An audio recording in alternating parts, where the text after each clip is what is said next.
Hey YouTube, it's the Vac Dude here, and today I'm going to give you my thoughts on various Apple computers.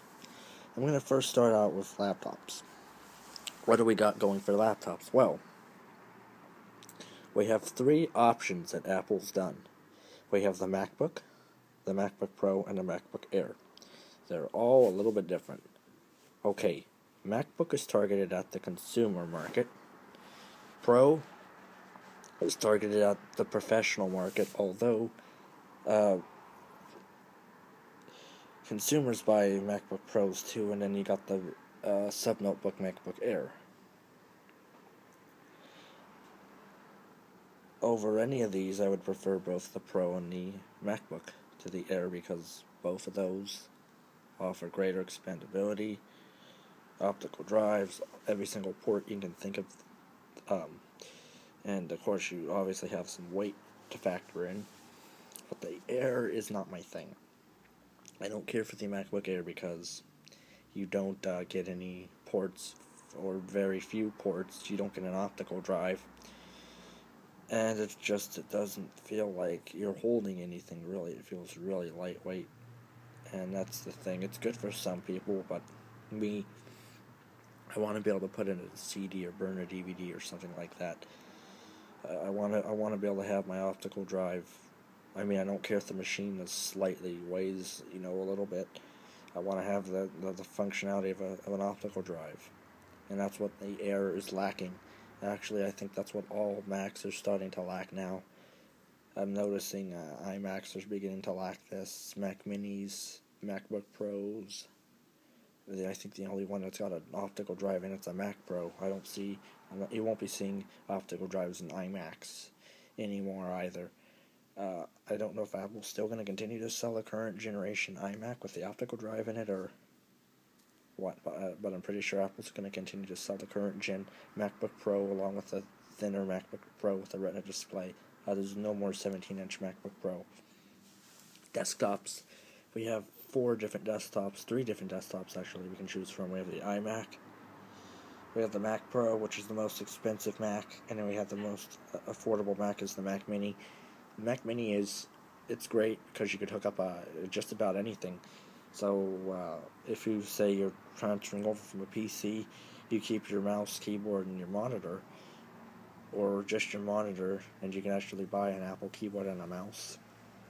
Because, basically an Apple keyboard, I should say, because there's commands on this that aren't on a PC keyboard that you would need to probably have. So you could keep your PC mouse, or you could buy a Mac mouse, but buy a Mac keyboard because you'll need the commands for certain things. But you're very limited to what you can do with the Mac Minis. And I think by the time you add on what features you want, what options you want, you buy a gigantic 27-inch LED cinema display, you're about at $1,000. So with that money, a little bit more, it could get you an iMac. That's the problem with the Mac Mini. You upgrade it, and then you buy they don't force you to, but you could buy the gigantic 27-inch Apple Cinema display. The thing is humongous. Oh man, it is huge. You're pushing about $1,000 total for the Mac Mini. You could probably save that amount and get a iMac. iMac's slightly more money than the Mac Mini, but it's an all-in-one, so you don't have to worry about buying all this extra junk and stuff like that. 21.5 or 27-inch screens. Although years back, like 07, 08, part of 09, it used to be 20 and 24-inch displays, which are still nice, and those are still reasonable. You could still get those for a reasonable price. Different speeds, 2 gigahertz, 3.06, 2.66 gigahertz, 2.4 gigahertz. Those slightly older gen, they call them the aluminum. The newer ones are the unibody. They have the full aluminum back. The older gen models had just the black plastic back on them.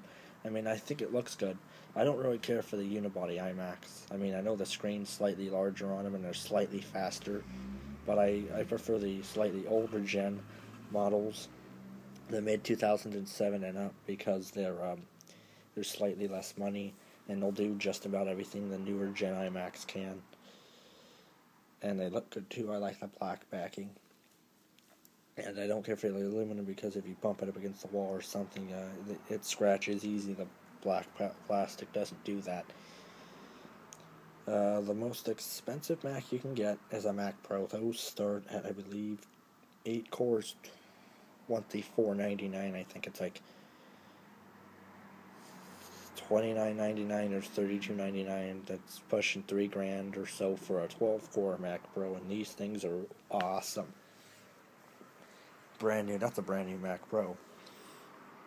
I like the Mac Pros because you can expand them. You can add optical drives and hard drives. There's 4 drive bays. You can add a ton of memory, PCI slots for graphics cards, and, whatever else, airport, all that stuff. It's just fully expandable. You can put a second super drive in there. These things are crazy expandable, and they're really fast. They're amazing machines. They look cool, and they scream. Not that the iMac isn't fast, but these are, if you want top of the line, full-blown expandable, you get one of these Mac Pros. They're awesome. And I like how you can pick up an older generation model for a little money. I've seen a 2.66 gigahertz Woodcrest Xeon, the early gen Mac Pro, for about $575 or so, which isn't too bad. That thing will scream,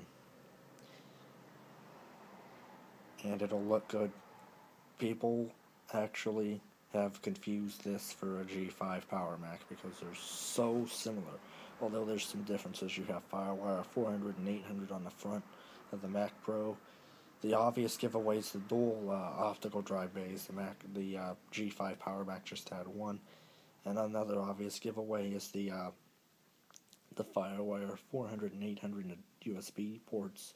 I think on the front of the Power Mac G5 was only, USB FireWire, 400, and a headphone, but it's FireWire 400, 800 USB, and a headphone jack on the front of the Mac Pro, as well as the dual optical drive bays. So that's another giveaway that you can tell a Mac Pro from a G5 Power Mac. But yeah, that's my thoughts and opinions on Macs. I think Macs are really cool computers, and if money permitted and people didn't laugh at me for wanting one of these things, I would definitely go out and spend the money on a refurbished, slightly older generation Mac Pro. Yeah,